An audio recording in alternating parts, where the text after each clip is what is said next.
What does school teach you about money? Answer: nothing. With financial stress at an all-time high and financial literacy at an all-time low, something must give. We need supplemental personal finance education. Today, we will tell you what schools failed to teach you about money. 6. You don't need a reason to save. This may seem obvious, but understanding this is huge. So often, saving is considered with a goal in mind, be it a house, car, or whatever.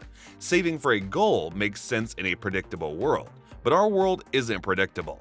The ability to understand that in life, putting a bit of money, even if you don't have a specific purpose for it, can be the difference between incredible amounts of stress when those unpredictable moments come up and being okay. So saving is boring, isn't it?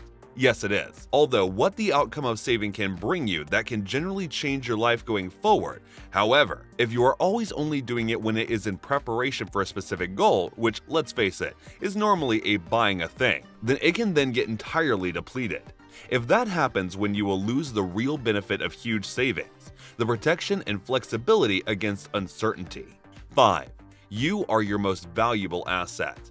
This has two meanings in this statement. The first is a broader statement to say you need to invest in yourself, your skills, and your health as much as possible, as you are likely the biggest wealth creator, so improving this makes sense. The second is really underappreciated. You really need to think about insuring yourself if you haven't already. Chances are your entire financial plan is reliant on your ability to get up and go to work, your human capital. 4. The difference between savings and investing. Sometimes these two get conflated, but they are very different. You should be coming at both with a very different mindset. Saving is something you are doing for a specific goal, normally over a short period of time, so generally around 3 to 5 years. Building an emergency fund is also a completely legitimate reason to save. It doesn't have to be something you buy. Investing is for your future consumption, so you are putting the money to work normally for at least 5 years and ideally multi-decade. The ups and downs along the way are part of the deal going in. You should be going in with an understanding that these are two different things and mentally approaching it in a different way. You need to get your saving in order so you are financially in the position to invest. Investing is what will make you wealthy. 3. Starting early is better than finishing strong. Starting to invest early can be more important than finishing strong because of how compounding works, and that really is the magic. Let's see how this works with an example below. Person 1 and Person 2 experience the exact same 6.5% annual investment return funds after or fees and charges.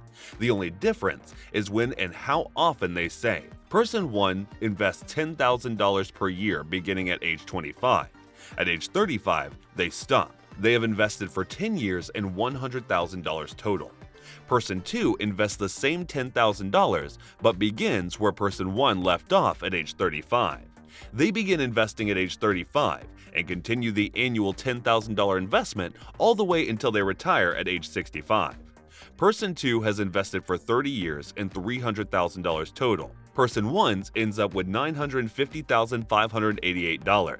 Person 2 ends up $919,892. So despite they being $200,000 more put in by Person 2, the time they started and the impact of compounding meant they finished at 65 behind.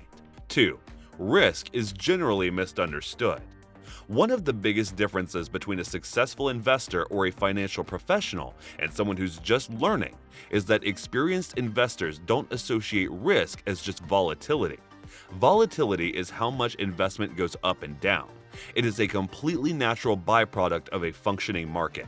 Instead of seeing risks as the ups and downs, you should try to see risks coming in different types, which is the risk of inflation eroding your buying power, the risk of losing all your investments and capital that are permanently loss risk, then volatility, which is the ups and downs.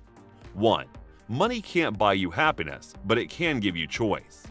Money is not the most important thing in life, and in fact, being too money-driven or money for money's sake can be destructive. Although we must remember, it is a good thing to try and be financially secure, and I think is something we can all try to achieve. Not because anyone has to have a certain type of consumerist-fed lifestyle, but because being financially secure can give you choice. Money is a tool to help you achieve your goal, not the goal itself. The goal can be as individual as life is, but what a financially strong person can lead to, though, is choice, which can have a huge impact on how you shape your life and think that is worth thinking about. To quote Brian Portnoy, "True wealth is the ability to underwrite a meaningful life." I hope you liked the video. Thanks for watching.